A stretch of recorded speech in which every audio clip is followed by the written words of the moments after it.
बिस्मिल्लाहिर्रहमानिर्रहीम। अस्सलाम वालेकुम स्टूडेंट्स। लास्ट क्लास के अंदर हमने सी प्रोग्रामिंग की बेसिक्स पढ़ी थी कि वेरिएबल्स क्या होते हैं, डेटा टाइप्स क्या होते हैं, हेडर फाइल्स क्या होती हैं, लाइब्रेरीज क्या होते हैं। तो उससे रिलेटेड कुछ डेफिनेशंस और थ्योरीज़ को हमने पढ़ा था। अब हम इंस्टॉलेशन की तरफ जा रहे हैं एडिटर की, जो हमने बात करी थी लास्ट लेक्चर में कि हम डेव पर काम करेंगे और डेव की इंस्टॉलेशन देखेंगे। ठीक है, तो इंस्टॉलेशन हम सबसे पहले सॉफ्टवेयर को डाउनलोड करते हैं। मैं आपको स्क्रैच से पूरा बता रहा हूँ, डाउनलोडिंग से लेकर इंस्टॉलेशन तक। ठीक है, तो स्टार्ट करते हैं हम। Dev free download Dev C plus Dev C. ठीक है, ये हमारा एडिटर है, इसको हम डाउनलोड कर लेंगे और ये फ्री आपको सोर्स फाइल इसकी मिल जाएगी। हम इसको डाउनलोड कर लेते हैं।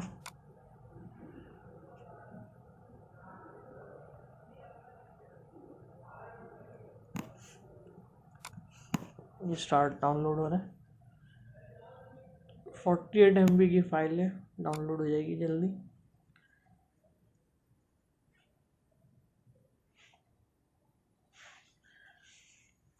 लास्ट लेक्चर को ज़रूर रिव्यू कर लेगा ताकि आपको थ्योरी से रिलेटेड चीज़ें बताऊं, और सी क्या होती है, कंपाइलर, इंटरप्रेटर, ये सब उस लेक्चर में मैंने डिफ़ाइन कर दिया था। और आज हम जो है इंस्टॉलेशन देखेंगे इस सॉफ्टवेयर की। देन इंस्टॉलेशन के बाद एक शॉर्ट प्रोग्राम भी इस पर हम सोर्स कोड भी लिखेंगे। ठीक है, और एडिटर के एनवायरनमेंट को भी देखेंगे कि क्या है उसके अंदर, किस तरीके से कोड लिखते हैं, क्या करते हैं।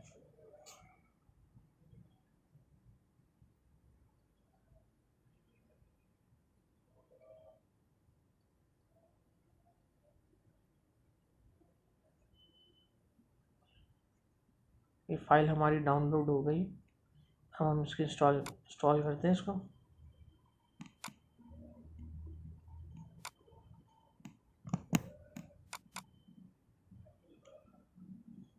इंस्टॉलेशन इसकी बहुत ही आसान है।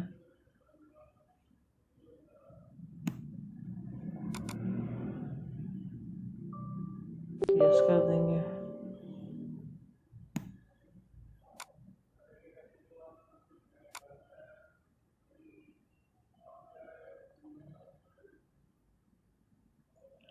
ब्राउज़र को हम बंद कर देंगे। इंस्टॉलेशन इसके स्टार्ट हो चुकी है, इंस्टॉलेशन होगी।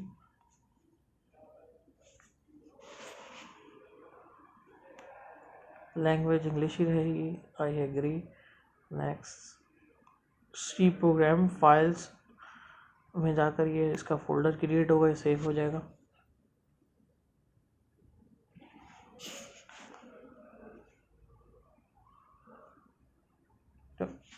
सिंपल इंस्टॉलेशन है। नेक्स्ट हमें करना है।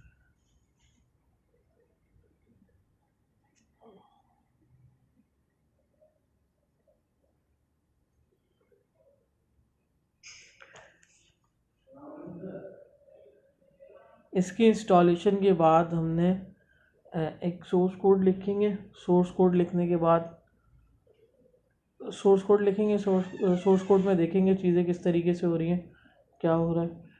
ये अभी इंस्टॉल हो जाए फिर हम इसको देखते हैं।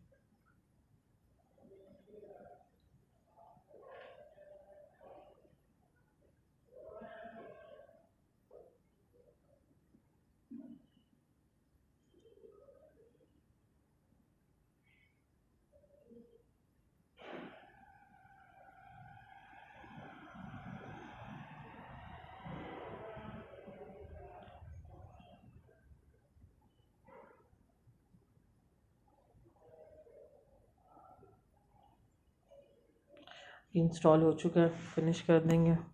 रन डेव पे चेक लगा हुआ है। अब ये लॉन्च हो जाएगा, चल जाएगा।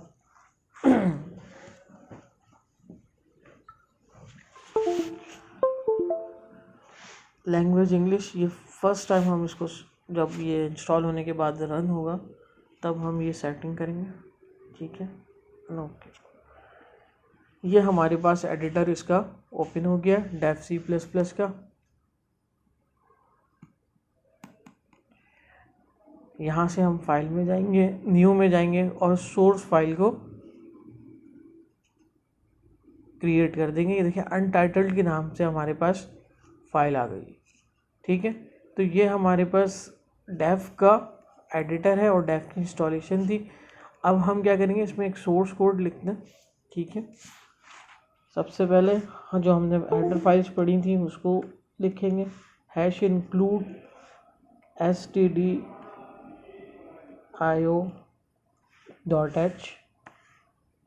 एंटर। Hash include conio.h। ठीक है,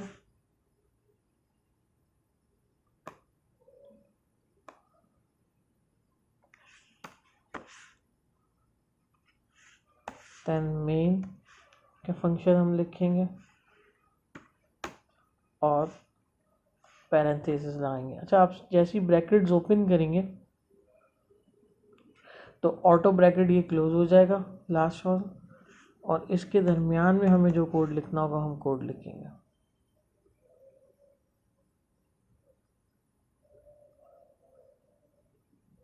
अच्छा, अब ये हेडर फाइल्स क्या होती हैं जो हमने लिखी थी।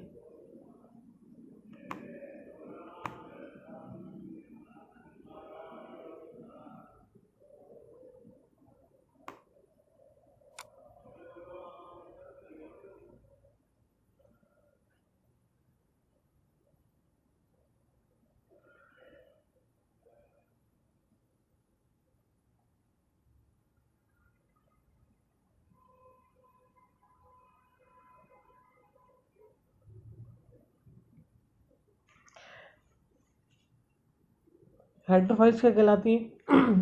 हेडर फाइल्स हमारी कहलाती हैं ये जो दो हेडर फाइल्स हैं, ये जो रेड से मार्क हुआ है एंड देन दिस,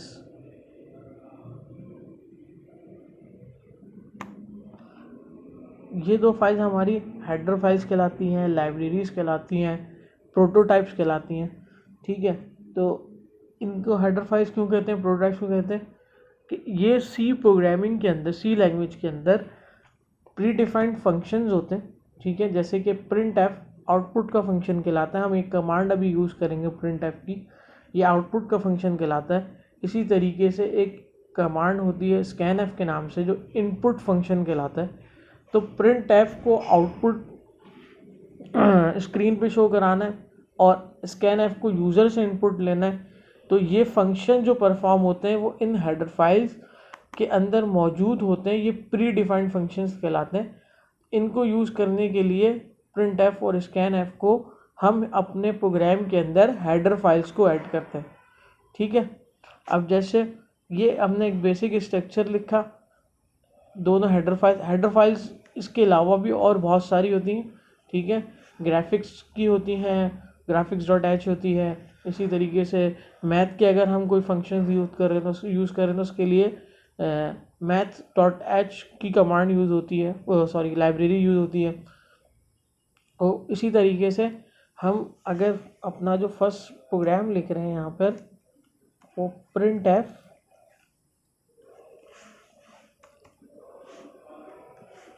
ठीक है, ब्रैकेट देंगे और इन्वर्टेड कॉमा में स्टेटमेंट लिख देंगे जो भी हमें आउटपुट स्क्रीन पे शो कराना। ठीक है, अब ये हमने प्रिंट एफ की कमांड लिखी, सही है, और प्रिंट एफ की कमांड के अंदर मैंने एक स्टेटमेंट लिखी हेलो वर्ल्ड।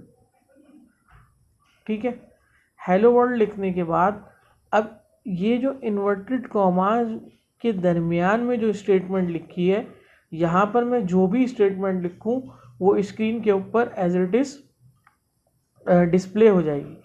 और ये प्रिंट एफ का जो फंक्शन है इसका काम है इस स्टेटमेंट को डिस्प्ले कराना। ठीक है, अब यहाँ पर मैं, अच्छा दूसरा, सी लैंग्वेज केस सेंसिटिव लैंग्वेज है। केस सेंसिटिव लैंग्वेज क्या होती है कि हमने पूरा का पूरा सोर्स कोड स्मॉल में लिखना है। ठीक है, कोई भी लेटर कैपिटल नहीं होगा। और इसी तरीके से जब हम अगर कोई स्टेटमेंट लिख रहे हो इन्वर्टेड कॉमा के दरमियान प्रिंट एफ की कमांड में, तो यहाँ पर हमें लिबर्टी होती है कि हम इसको कैपिटल में लिखें, स्मॉल में लिखें, कॉम्बिनेशन में लिखें। क्यों? क्योंकि ये स्टेटमेंट में आप जो भी लिखेंगे वो एज इट इज़ डिस्प्ले हो जाएगा ये स्टेटमेंट को यूज़ करने के लिए। तो आप इस प्रोग्राम को रन करते हैं, कंपाइल एंड रन, सेव कर लेंगे हम इसको, प्रैक्टिस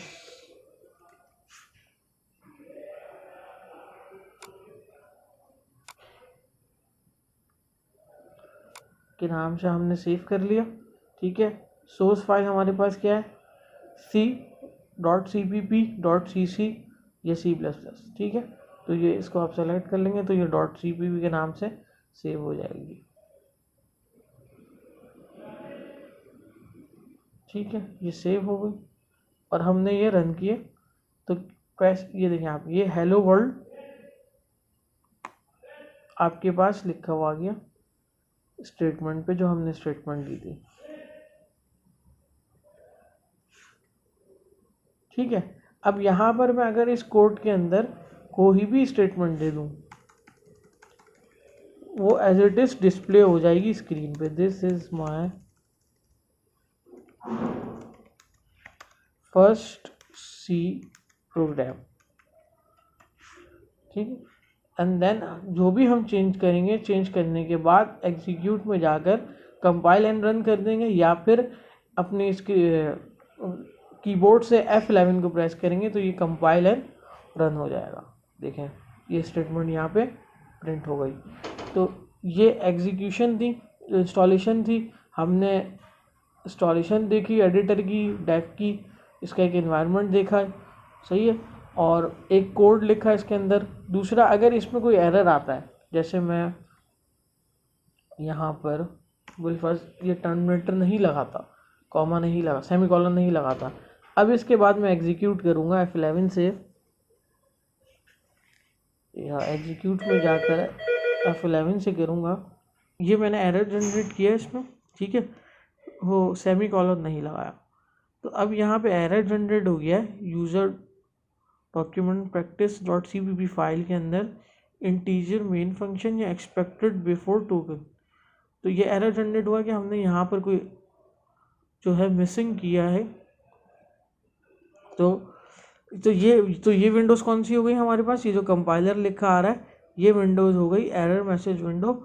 यहाँ पर जो भी हमारे कोड्स के अंदर एरर होंगे उसका मैसेज और हिंट यहाँ पर आ जाएगी कि इस लाइन के अंदर, इस कॉलम में आपने जो है मिसिंग किया है कोई फंक्शन या कोई भी मिस्टेक की हो। ठीक है, तो यहाँ पे हमने लगाया था सेमीकोलन। अच्छा, अब ये जो सेमीकोलन है इसका मतलब क्या है, ये टर्मिनेटर कहलाता है, यानी कि ये जो हमने printf का फंक्शन लिखा है इसके जब लास्ट में हम सेमीकोलन लगाएंगे तो इसका मतलब ये होगा कि हमने यहाँ पर जो है ये फंक्शन, ये लाइन यहाँ पे ख़त्म हो गई, टर्मिनेट हो गई। देन अब जो नेक्स्ट लाइन होगी उसमें नया फंक्शन होगा। अब जैसे अगर मैं printf और इस स्टेटमेंट में कुछ लिखना चाहूँ,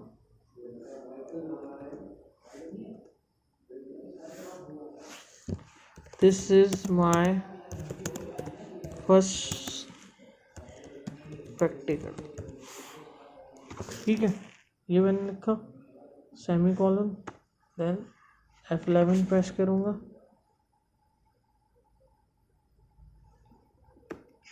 और ये एग्जीक्यूट हो जाएगा। तो हमारे पास this is my first program, then this is my first practical, ये पूरा प्रिंट हो गया। ठीक है, 2 दफ़ा, क्योंकि this is my first C program and this is my first practical. Statement थोड़ी सी चेंज कर देना ताकि वाज़ेह हो जाए, हेलो वर्ल्ड।